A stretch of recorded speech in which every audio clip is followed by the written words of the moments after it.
Hey y'all, today I want to talk about spares.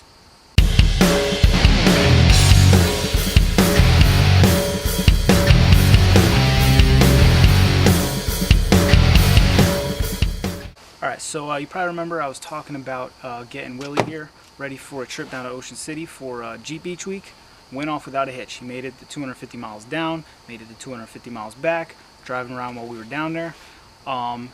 But it was the first time I've really had him on the road since I did the axle swap and a bunch of other stuff, so I was nervous. I was worried I might have a problem on the way down, something breaks. So I did what I always do, and I packed a ton of spares, ton of tools. I prepared for every possibility on the road, off the road. And I just wanted to share a little bit of that with you guys today, because personally I think it's crazy if you drive around in an older vehicle like this one. He's almost 20 years old, a modified vehicle, especially if you're off-road and you don't carry spares. I see dudes off-road don't even carry a spare tire.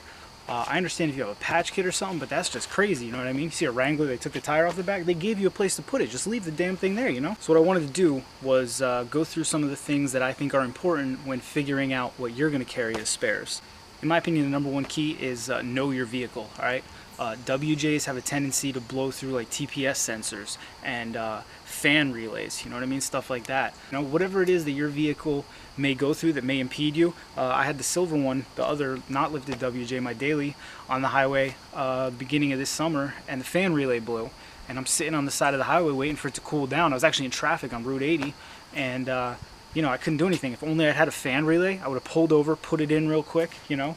So without further ado, let me break you into what I carry around for spares. Here we go. I give you the back of Willie. Alright, first let me give you the quick and dirty tour. This right here is my recovery box. I got my jacks in there, tow straps, ratchet straps, tow hooks, D-links, probably some other stuff. That's mostly off-road use, or if I get a flat tire, you know. Right here, these are my wrench bags and half-inch socket bags. Black is standard, or black is metric, gray is standard. This bag right here is all hand tools, screwdrivers, pliers, hammers, breaker bars, crowbars, anything you could imagine. This is my quick draw bag. It's got kind of one of each. It's an abbreviation of these other three bags. Right here is a full 3/8 and 1/4 inch socket set.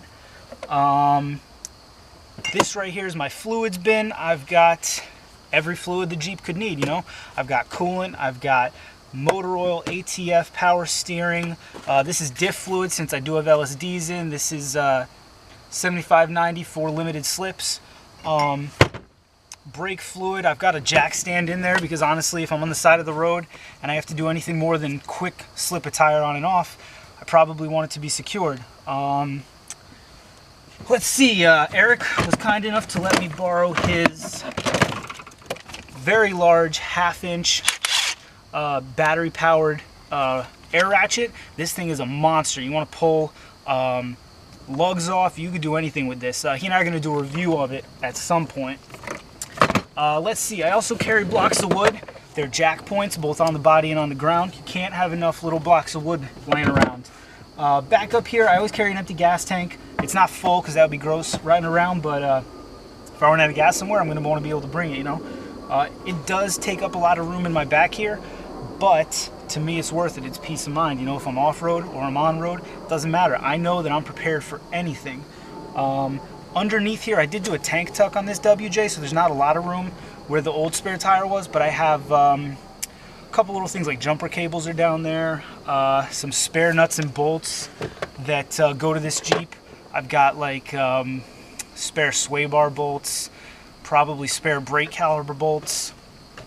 And then right here, this is my spares bag. This is what we're going to go through next. Stay with me. All right, here's a representation of what I brought with me on this trip.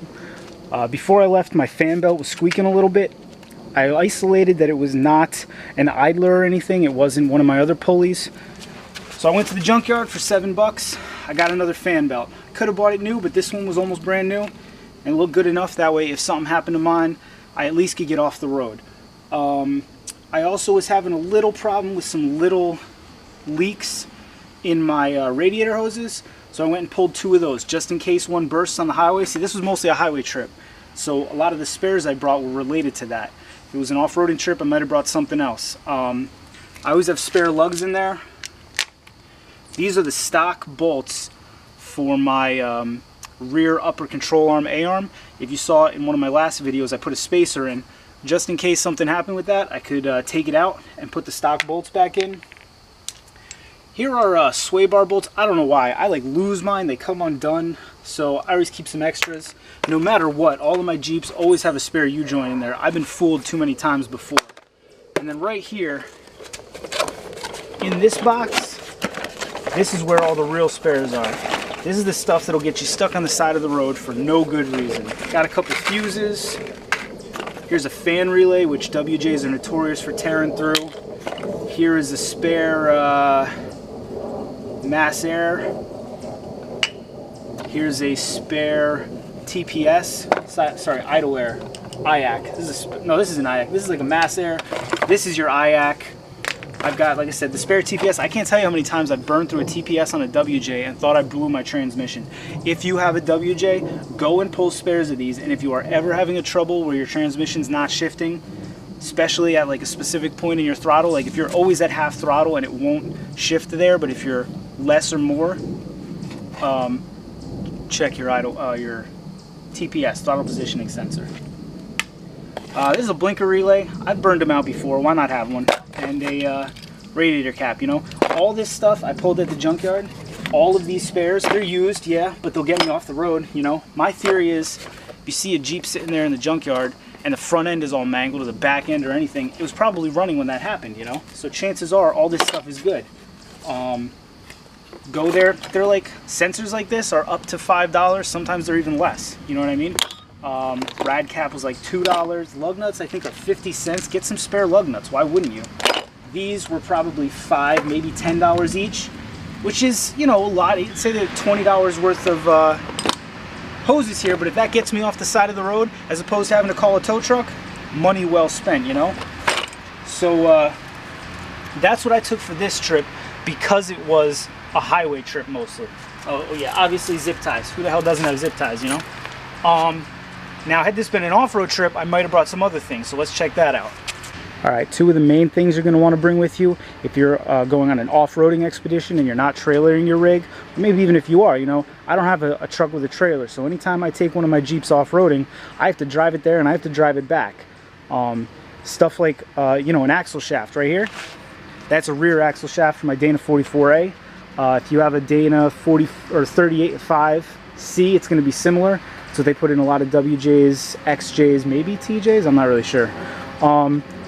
Real easy to break one, you know, giving it all you got out there on the trail. And that could be the end of your day and you might not be able to get back unless you bring a spare. On the ground there, that's a wheel bearing. It's a used one I took off. It wasn't shot when I took it off, and if for some reason something happens to mine out there, I'd much rather have a used one to get off the trail, you know. I also have spare CV axles, which are the front axles on a Dana 30, which is what I have in my Jeep. All this stuff I pull at the junkyard. I think the rear drive shaft or rear axle shaft was $25 maybe. It comes with obviously with the bearing and everything all pressed on there. Again, chances are it at least wasn't completely blown if the vehicle was moving when it was wrecked, you know. It's a hell of a lot better than a broken one if that's all I got sitting on the trail. CV shafts, if I ever see any that look good, I pull them. The other day I got a Robestos front wheel bearing for like $10, you know. Online it's like a $75 part at least.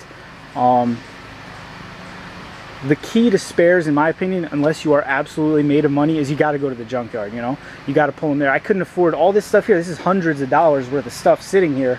I would never have been able to buy it all, and I just wouldn't have. But at the junkyard, it's possible. Eric and I go whenever we're about to take a big road trip, just to fill up on what we need. All of those throttle body sensors, the idle air, the mass air, and the TPS, I pull those whenever I see them decent, because they blow so often, and it's such a dumb problem to have. You can't get home because your idle air isn't opening, or your TPS is stuck and your trans won't shift. That's ridiculous, you know. The rad hoses, I probably won't pull a ton of spares, but it's nice to have an extra pair laying around. Axle shafts, I got a whole collection of axle shafts and drive shafts. if I ever have a problem, screw it, you know. I never replace, I got Rezepa joints on the front of this silver one. It's a fixed yoke on one end, a Rezepa on the other end. I never replace a Rezepa. They're expensive and they're a pain in the ass. Just go to the junkyard, pull yourself a new one, you know what I mean? Here's the thing, right? I was just unpacking the Jeep, just wanted to do a short video. Let you know, I think you're crazy if you're not packing spares. Even if it's your daily driver, dumb stuff like those throttle body sensors. They go all the time, you know, especially, you know, if you're driving WJs and XJs, they're getting to be 20, 30 years old, you know. They're still good vehicles, but they require a little TLC. And even if you have AAA, calling a tow truck is a pain in the ass. It interrupts your whole trip. If it's something simple you can fix yourself, why not do it, right? So hit up the junkyard, maybe do some research online. There are plenty of people that'll let you know, especially if you go on a forum. Ask them like, hey, what kind of stuff should I pack if I'm going on a road trip with my vehicle? You know, or an off-roading trip. What kind of spares should I bring? What should I be ready for? It's a good thing to know, the more you know, right? My motto with Jeeps is plan for everything and nothing will go wrong. And the opposite is also true. If you don't plan for anything, something will go wrong. Something inevitably will cause you to not be able to continue your trip. I've been got by lug nuts. I've been got by TPS sensors going, you know. Had I been prepared, it's all stuff I could have fixed, but instead I had to watch my Jeep get loaded on a tow truck, feeling like an idiot, wasting hours out of my day, spending money to get it towed somewhere, just to have somebody be like, oh, your TPS sensor's bad, or you blew a U-joint on the side of the highway. You can easily do a U-joint. I actually have another video on how to change a U-joint, and I pretty much show you how to do it with just a hammer and a couple sockets. I do use a vise at the end, but you don't need to.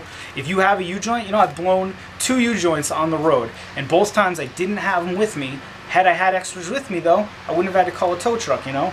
So anyway, I've rambled enough. This is just supposed to be a short video. I was unpacking the Jeep. I figured I'd, you know, let you guys know my opinion on spares real quick, and how to be prepared when you're taking a road trip in a modified vehicle or an older vehicle or whatever, you know? So shoot me a comment. Let me know what you think of the video. Let me know what you think of my spares. Let me know if you think I missed anything. Definitely hit that subscribe button. It's been a couple short videos because I've been on vacation mode, but Eric and I are going to get back at it. We got some cool projects coming up. Lots more stuff on the WJ. Eric's got some cool stuff coming on his Subaru Foresters. So yeah, we'll see you guys next time. Thanks. Bye.